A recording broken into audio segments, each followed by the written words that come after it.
Have you ever thought about leaving Canada? Honestly, have you ever thought about it? Do you know people who've left Canada? Do you know people who are talking about leaving Canada? It's gearing up to be even worse than 2024 in terms of emigration outside of this country. Now, it could have something to do with tariffs. It could also be political. And there are a lot of conservatives maybe that are thinking about leaving Canada as well. Leave your thoughts about this video's subject down below in the comment section. Let's discuss it. Emigration from Canada in 2025 and how many people are actually considering that. We're going to discuss it in today's video, go over some data and also obviously some videos to react to. I grew up in Canada. I was raised there, but I will never live there again. Here's why. So I live in Hawaii and a couple other locations right now, and I've left in 2016. And if you're young and ambitious, here's why you should leave too. Canadians, I'm sorry, they just don't think as big, they're not as ambitious, and failure is like massively detrimental to them. And don't even get me started on the capital gains in Canada. You're paying between 50 and 67% of the money that you make. I also don't think it's healthy to be living in an igloo for half the year, no offense. I remember going to work when I was living in Canada, it would be 8 a.m. and still dark out, and then I would leave at 4 p.m., this is in the winter, and it would be dark again. Someone tell me in their right mind that that's healthy for the human body. And the real key here is that money just moves exponentially faster in the US than it does in Canada. People invest more, they invest faster, the ideas are bigger, and the US is obviously the global hub of capitalism. I would argue that under its current administration, Canada is the opposite. So if you haven't started your Escape Canada plan, I'd suggest you get started. Also, in terms of like building a business, you just have a bigger marketplace there, right? You have what, 400 million? Is it around 400 million versus 40 million? So you have a huge opportunity to make a lot more money. And obviously there's different laws in Canada that prevent small businesses from growing, and maybe not prevent would be, and maybe prevent wouldn't be the right word, but there's definitely taxes and other add-ons that make it a little more difficult when you are trying to grow your business in Canada versus the States. There's less regulation and less laws against that. Exactly for 1 year in Canada. Tomorrow morning we're leaving. Yeah. What do you think you're going to miss? Actually, a lot of things. For example, the friendly people in Canada, they are not just polite like in Germany or anywhere else. They're also friendly. You feel that. For sure, I will not miss food because food in Canada is not something that I'm gonna miss too. I would miss nature. And a lot of people might say, okay, but mountains are mountains everywhere. No, this is different because here it's more than mountains, it's wildness. This is so variable country. All of this is spiced up by animals. There are so many animals. They're gonna miss skyscraper culture because literally here the first time when I saw that and I was like, wow, this is impressive. What do you miss? I'm going to miss the order, as in the organization in Canada. I would say I find that people are very respectful and follow the rules. It's funny that food is one of the things he will not miss, and I 100% agree with him. Honestly, being in places like Brazil, Mexico, the food is just so much better. Even the States, the food is just so much better in Canada. I don't know what it is. There's like a lack of freshness or something in the food. I know a lot of like the fruits and vegetables have to get imported. That maybe has something to do with it, but even some of the meat in Canada is nowhere near the quality of Brazil. A lot of people are saying they want to leave Canada. I mean, does it make sense for people to leave Canada, or is the grass always greener on the other side? When times are shitty, people say they want to leave. When, if and when Trump gets elected in the United States, jillions of people are going to say they're going to leave. They said they were going to leave last time. Not one soul left. Okay, so it's just stuff people say. That's all it is. So it's just stuff people say, huh? Okay, it's just stuff people say. Well, according to Google's AI overview, in 2024, a record of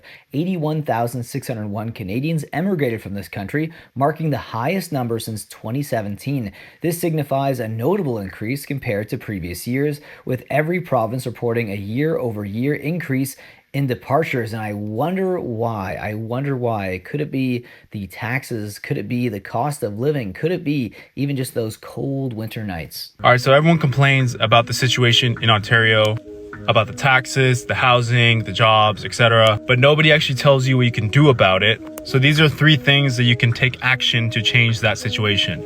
Number 1 is marry into another passport.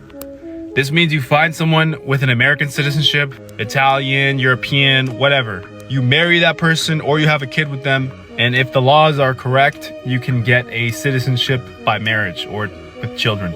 Option 2 is you look up TN Visa. It'll show you a whole list of occupations and jobs that could qualify for a TN visa in the US. This is basically when a US employer wants you that bad that they'll get you on a TN visa so you can work in the US for them.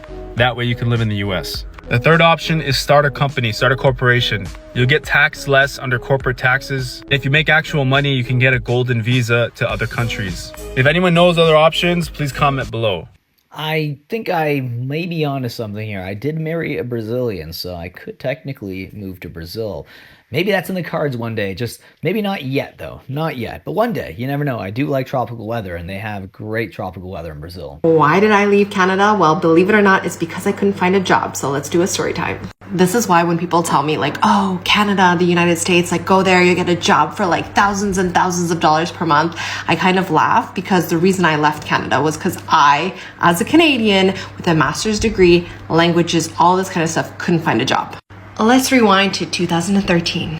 2013, I just got back from Chile. I had defended my thesis. I have a master's in international development and globalization with a specialization in women's studies. I'd moved out of Ottawa back to Toronto to live with my parents while I found a job. And I started looking for an entry-level position in NGOs or government kind of institution agencies. At the time, I did have a master's degree. I spoke 3 languages, so Spanish, English, and French. And I also had work experience. So I did work at the Canadian International Development Agency, which is now defunct. And I did have previous work experience with internships, etc., etc. Now, in a course of 1 year, I think I sent out more than 100 applications. And no joke, I couldn't even get like one of those non-paid internships. The issue was that I was too experienced for an internship, but not experienced enough for the position after the internship. So I was in this like really weird middle section where I just literally could not get a job. So I started waitressing in my hometown, applying for jobs, I got, I think, 3 interviews. And at that point I was like, absolutely not. Like, this is not, I don't accept this. I'm leaving.